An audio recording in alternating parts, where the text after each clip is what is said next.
Bueno, pues lo dicho, buenas tardes o buenos días o buenas noches, depende de cuándo veis esto, y bienvenidos de nuevo a la Cueva del Pícaro, aquí a Historia Estadio, donde continúo donde lo dejé la semana pasada, porque para mí han pasado solo 30 segundos, ¿vale? Hoy vamos a ampliar un poco este mundo que llevamos ya unos días centrados ahí a piñón fijo en los reinos helenísticos, ¿vale? De los sucesores de Alejandro Magno, y hoy vamos a ampliar horizontes, ¿vale? Y de hecho los vamos a ampliar tanto que vamos a empezar por algo exótico y original, como es, vamos a volver a la India. Y es que la presencia de Alejandro Magno, sí, nos vamos lejos de Alejandro, pero no tanto. En el norte de la India, pues la presencia de Alejandro Magno en el norte de la India había servido como detonante para una serie de profundos cambios que afectarían al subcontinente indio en los siguientes siglos. No años, siglos. ¿Vale? Como vimos, Alejandro había tomado varios pequeños reinos del norte de la India y el actual Pakistán, y se había aliado con algunos señores de la región, creando nuevas satrapías y dominios, y por supuesto cuando Alejandro murió en Babilonia, la descomposición del imperio helenístico afectó también a esta región, ¿vale? Donde la muerte del emperador había dejado un vacío de poder que va a aprovechar un personaje de origen desconocido, pero que quizá fuera un descendiente ilegítimo de la dinastía Nanda de Magadha, ¿vale? Que eran quienes partían el bacalao por allí en aquellos momentos. Magadha era el reino más importante del norte de la India y los Nanda sus dirigentes, sus reyes, ¿vale? O quizá descendía de una familia de cuidadores de pavos, o quizá venía de una antigua república en lo que ahora es Nepal, o quizá era la langosta extraterrestre que va a devorarnos en los próximos días. No lo sabemos, no sabemos nada, no tenemos nada claro de dónde vino este caballero, pero el caso es que apareció. No hay nada claro sobre el origen de Chandragupta Maurya, ¿vale? Que parece que llegó al poder tras planificar un golpe de estado en Magadha, aliándose con el visir del rey Dhanananda, ¿vale? Chandragupta va a buscar de inmediato la ayuda de uno de los antiguos aliados de Alejandro, el rey Poros, del que ya hablamos en su momento. Vale, y juntos comenzaron en el año 320 el asedio de Kusumapura, la capital del reino de Magadha, ¿vale? Que va a terminar cayendo en manos de Chandragupta Maurya y que va a poner así fin a la dinastía Nanda. Kusumapura se va a convertir en la capital del Imperio Maurya, cambia también de nombre, pasa a ser Magadha Maurya, y la ciudad va a ser llamada Pataliputra, ¿vale? Los indios es lo que tienen una gran facilidad para los nombres con los que yo sueno raro, ¿vale?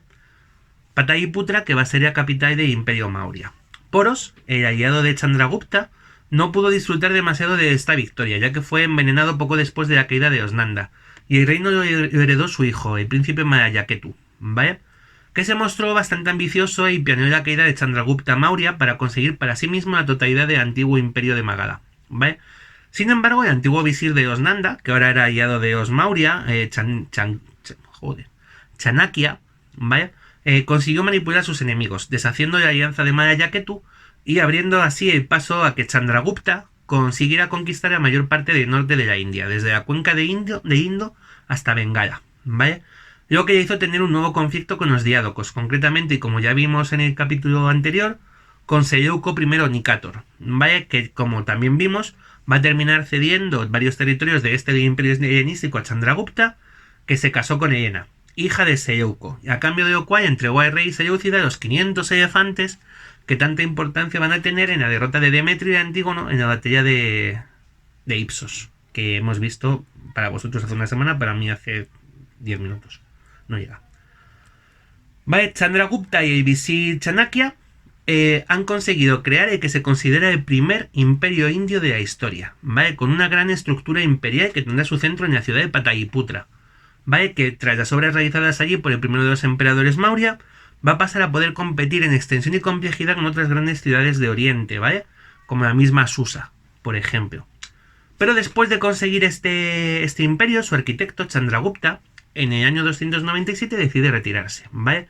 Va a decidir no seguir al frente del imperio y va a abdicar en su hijo, Bindusara, ¿vale? El emperador Chandragupta se va a convertir al jainismo. Es una religión de la que ya hablamos en su momento, ¿vale? Una religión pacifista y de sacrificio de la que ya hablamos, insisto, en su momento, y además va a convertirse en un jainista radical, ¿vale? Lo que va a llevar a que acabara sus días muriendo de hambre, ¿vale? Y ese fue el triste final del creador del primer imperio de la India, ¿vale? Mientras esto ocurría, Bindusara Maurya, que era su hijo, heredaba un amplio reino que incluía el norte, el centro y el este de la India, ¿vale? Actual. Además de regiones de lo que ahora son Pakistán y el Baluchistán iraní, parte de Irán, pero que el propio Bindusara decidió aumentar aún más, dirigiéndose hacia el sur de la India, tomando la amplia extensión de Deccan, que es como se llama la zona central de la India, de la actual India, ¿vale? Como hombre de confianza, Bindusara pudo contar además con la ayuda de Chanakya, que ya había colaborado con Chandragupta, bueno, con el rey de antes, al que traicionó, pero bueno, que sí que los Maurya se fiaban bastante de él. Y de hecho, Chanakya llegó a gobernar en nombre de Bindusara sobre más o menos una docena de provincias, ¿vale?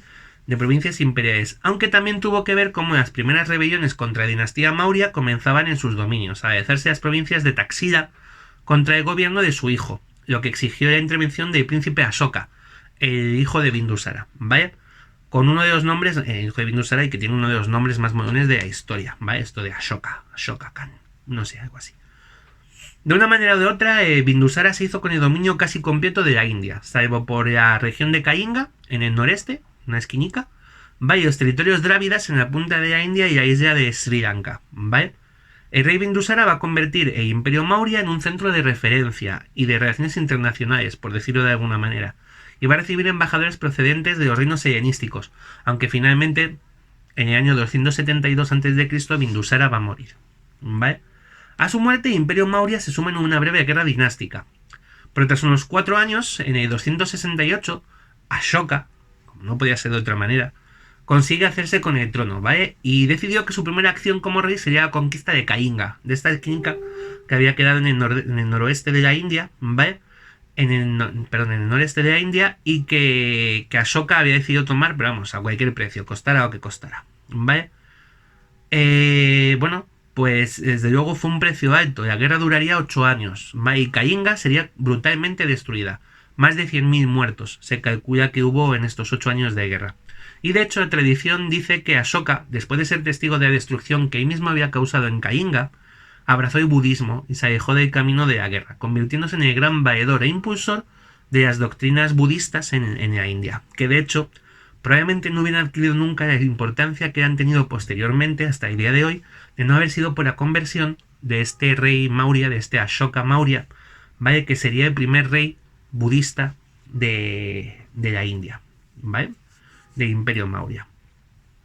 De hecho, el propio Ashoka hizo bastante por impulsar el budismo y llenó la India de los llamados pilares y edictos de Ashoka, con pronunciamientos públicos tallados en piedra en distintas columnas, de ahí lo de pilares de Ashoka, ¿vale? Y se cree que Ashoka participó, por ejemplo, en la expansión de la dieta vegetariana en la India, en la creación de las ruedas de oraciones, y fue un gran defensor de los monasterios budistas, probablemente tratando de expiar todo aquel horror que él había vivido en la toma de Kalinga, ¿vale? Que se podía haber pensado antes, que tardó 8 años también el tío en darse cuenta, pero te llamas Ashoka, puedes tardar lo que quieras, ¿vale? Ashoka dejó el imperio Maurya en lo que sería su máxima extensión, y con esa alcanzaría el auge del imperio, que a partir de ahí comenzó una época de recesión, ¿vale? En la que poco a poco los sucesores de los 3 grandes emperadores Maurya, Chandragupta, Bindusara y Ashoka, irían perdiendo las tierras conquistadas por sus antepasados. Ya lo que queda de aquí hasta el final de la dinastía Maurya es todo cuesta abajo, ¿vale? Pero bueno, volveremos a hablar de los Mauryas porque hoy, hacía mucho, volvemos a Egipto, la dinastía Yágida. Y es que durante el tiempo que hemos dedicado a los diádocos, volvemos con Alejandro, que no nos vamos a ir muy lejos, hemos mencionado en varias ocasiones a Ptolomeo. Hoy vamos a centrarnos un poco en su figura y en la dinastía que comenzó en Egipto. Ptolomeo, como el resto de los diádocos, era macedonio y había formado parte de las compañías del príncipe Alejandro desde que era joven, siendo Ptolomeo algo mayor que el príncipe. Tenemos claro quién fue su madre, una tal Arsínoe, ¿vale? Pero hay más dudas con respecto a su paternidad. Oficialmente su padre fue el marido de esta tal Arsínoe, un tal Lagos, de donde va a venir uno de los apelativos para la dinastía de Ptolomeo, los Yágidas, ¿vale? Pero según algunas otras fuentes y rumores de la época, podría ser hijo del propio Filipo II, y por lo tanto hermanastro de Alejandro. Esto evidentemente nunca fue oficial, y por un lado, mejor para él, porque a los hermanastros y hermanos de Alejandro se los fueron cargando hasta que no quedó ninguno, Pero por otro lado también se piensa que pudo ser un invento del propio Ptolomeo posterior a la muerte de Alejandro y durante las guerras de los Diádocos, como para darse fanfarria, ¿vale? Para justificar su poder, su dominio y tal. Pero bueno, que ya hemos visto que tampoco en las guerras de los Diádocos Ptolomeo fue Chuck Norris, que no. ¿Vale? La historia de amor entre Ptolomeo y Egipto va a comenzar ya muerto Alejandro, cuando Pérdicas nombra a Ptolomeo gobernante de la satrapía de Egipto. Y en los años siguientes va a participar de las continuas guerras de los Diádocos, como ya hemos visto, por el dominio del imperio de Alejandro, pero Ptolomeo va a tener algo claro desde el principio. Y fue que iba a ser imposible que uno de ellos ocupara el lugar del fallecido Alejandro. No estaban preparados, no eran Alejandro, ninguno de ellos. Así que se concentró en mantener bajo su control las tierras que ya dominaba, Egipto y actual Libia, ¿vale? Territorios que ya había dominado como sátrapa, y demostró que tenía bastante mano izquierda desde el principio, cuando robó el cuerpo de Alejandro en Babilonia y se lo llevó a Egipto, enterrándolo teóricamente en Memphis. Ya os dije que la tumba y paradero de la tumba de Alejandro es uno de esos grandes misterios de la historia.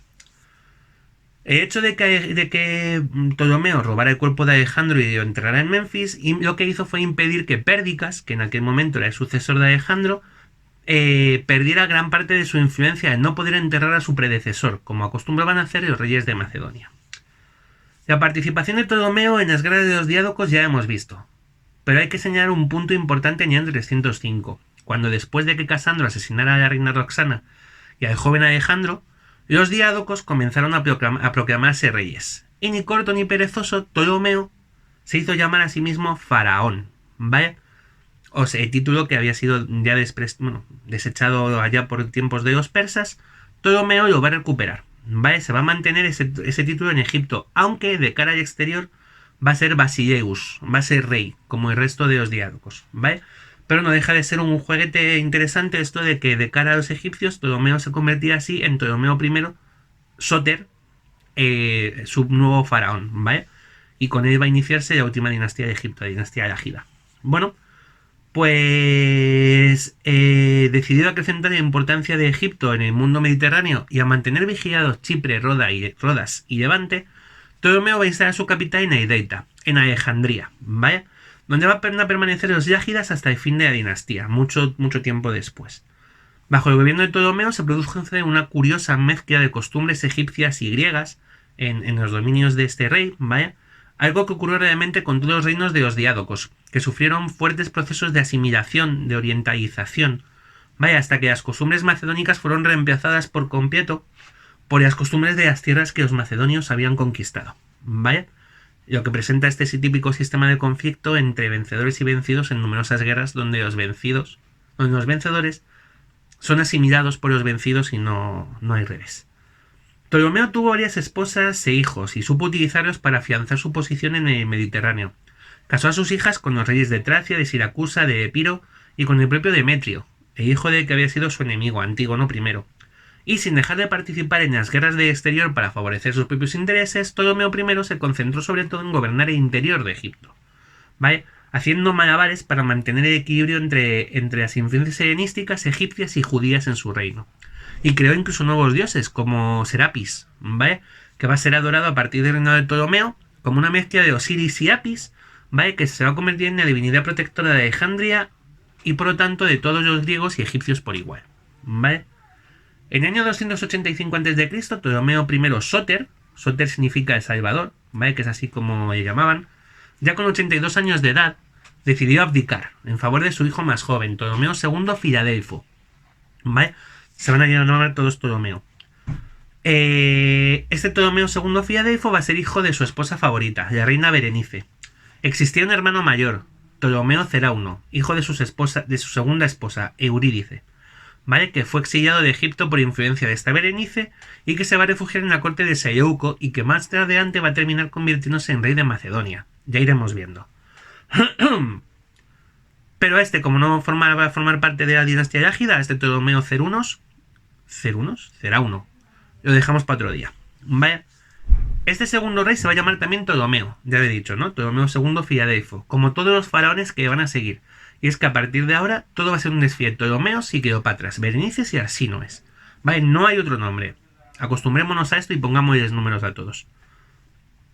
Ptolomeo I va a morir 2 años después de ser proclamado rey por Ptolomeo I. Perdón, Ptolomeo, sí. No, Ptolomeo I va a morir 2 años después de proclamar rey a Ptolomeo II, con lo cual ya este se queda solito al frente del trono como gobernante único de Egipto. Y bueno, Ptolomeo, al contrario que su padre, Ptolomeo II va a ser un rey pacifista, más dado a las artes y a la poesía que a la guerra, y que va a recuperar una de las tradiciones más antiguas de los faraones griegos, de los faraones egipcios. Se me está yendo la cabeza. ¿Vale? De los faraones egipcios, que de hecho va a darle nombre, ya que Filadelfo significa el que ama a su hermana. ¿Vale? Y así fue. Ptolomeo II tuvo 2 esposas. La primera se llamaba Arsinoe I, que va a ser la madre de su primogénito, el futuro rey Ptolomeo III de Vergetes. ¿Vale? Pero va a terminar repudiando a esta Arsinoe I para casarse con su propia hermana, que va a ser Arsinoe II. ¿Vale? Que por cierto ya había enviudado de su primer hermano, de su primer esposo, y que se había divorciado del segundo, precisamente su hermanastro, Ptolomeo I. ¿Vale? Mapa mental. Ptolomeo II se casa con su hermana Arsinoe II, que ya había estado casada con su hermanastro Ptolomeo I. ¿Vale? Bien, seguimos. Así, el matrimonio entre hermanos, que había sido desconocido para los griegos hasta ese momento, se convierte en práctica habitual de la dinastía elágida. Ptolomeo II y Arsinoe II se van a conocer como los dioses filadelfos, los que aman a sus hermanos, y van a convertir Egipto en uno de los reinos más estables de los gobernados por los epígonos. Y aunque, como he dicho antes, no van a ser reyes belicosos, tampoco van a dudar en participar en los conflictos de la época, especialmente en las guerras sirias, que veremos dentro de poco.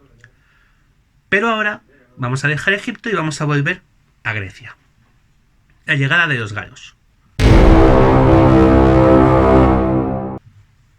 Habíamos hablado antes de los celtas y de cómo se habían ido asentando en las regiones al norte de Grecia y de Italia.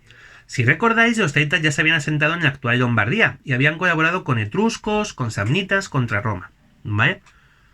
Pero a no mucho tardar, también los griegos van a conocer a estas tribus celtas, los galos. ¿Vale? Van a saber lo que van a ser capaces de hacer. Durante varias décadas, los galos habían vivido en la Panonia, en las llanuras de actual Hungría, más o menos, ¿vale? Pero la presión demográfica les empujó a bajar hacia el sur, llegando al norte de Grecia, y teniendo sus primeros contactos con el mundo griego en la región de Tracia. ¿Vale? Pero allí los macedonios los rechazaron, de modo que los celtas se vieron bloqueados y se limitaron a realizar una serie de incursiones para saquear todo lo que se podía de los territorios griegos. Pero no mucho tardar las cosas se van a poner bastante más tensas.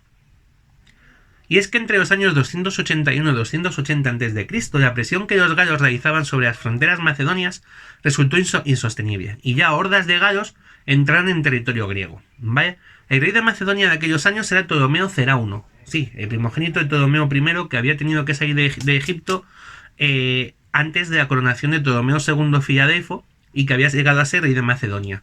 El hijo de Ptolomeo I Sóter. ¿Vale? Pues Ptolomeo II se alió con las tribus dárdanas para hacer frente a los celtas, a los galos, y juntos consiguieron derrotarles. Los líderes galos pidieron la paz a los macedonios, pero a Ceraunos se le subió el poder, se negó a firmarla, pensando que podía acabar de un plumazo con los galos, y entonces los celtas se dividieron entre grupos y atacaron de forma simultánea la Tracia, Peonia y la propia Macedonia. Allí Ptolomeo II se enfrentó a uno de los líderes celtas, de los líderes galos, el general Volgios. ¿Vale? Y en ese enfrentamiento el rey de Macedonia murió, lo que desbarató las defensas macedónicas y permitió a los galos internarse en Grecia. Así, en el año 279 Macedonia fue saqueada y los galos continuaron hacia el sur, buscando las tierras ricas del Peloponeso. ¿Vale? El líder de los galos en aquella campaña fue un general llamado Breno, que comparte nombre con el otro Breno del que ya habíamos en su momento, el que décadas antes había llegado a saquear la propia Roma.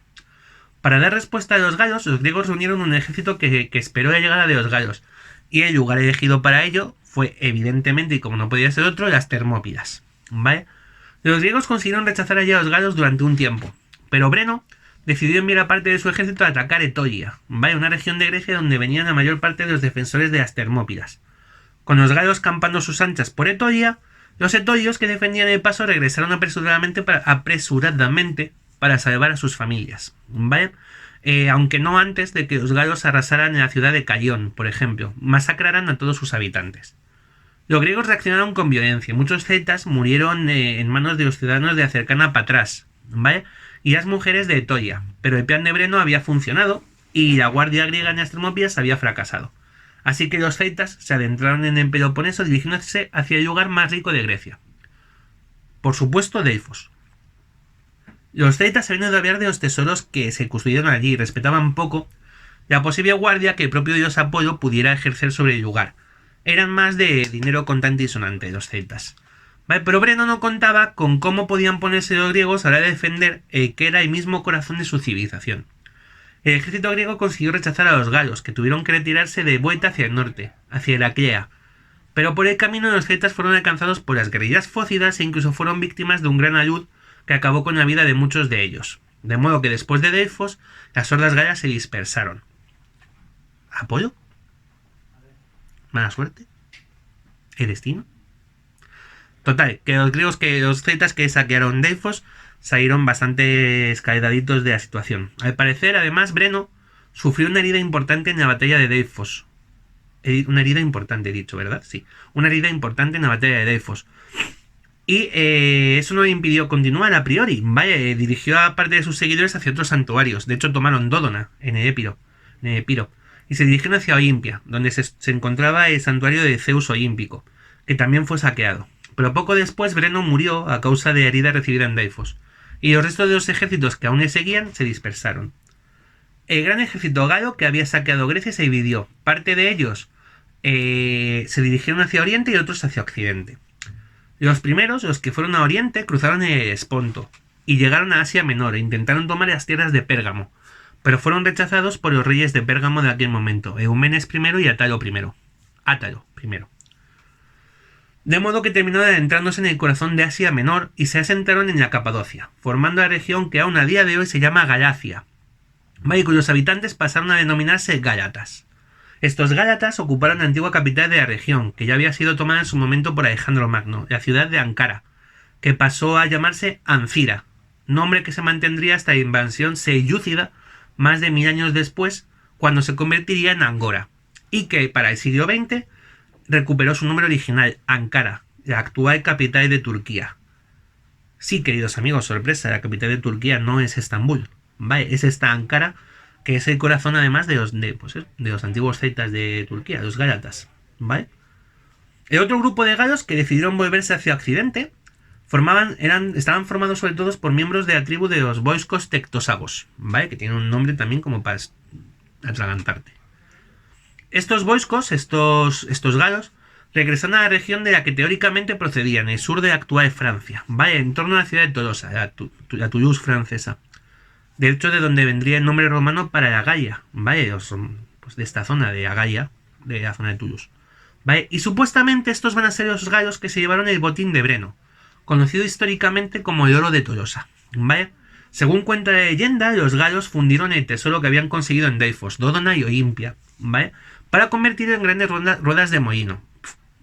Y lo escondieron en varios lagos de la región, ¿vale? Que no puede haber un uso más inútil para un tesoro que ese, mantenerlo escondido. Perdonadme, capitanes piratas y dragones que estéis viendo esto, pero es que es absurdo, ¿vale? Pero recordad esta idea, la de oro de Tolosa, porque no va a ser la primera vez que hablemos de él. Vamos a dejarlo ahí, debajo de los lagos de la región de Tolosa, tirado por los galos, que no sabían qué hacer con el oro que habían comprado, que habían obtenido en Delfos. Y hasta aquí vamos a llegar hoy, ¿vale? Que hemos dado un paseo interesante, India, Grecia, Egipto, ¿vale? Así que nada, nos vemos de vuelta la semana que viene y nada, salud.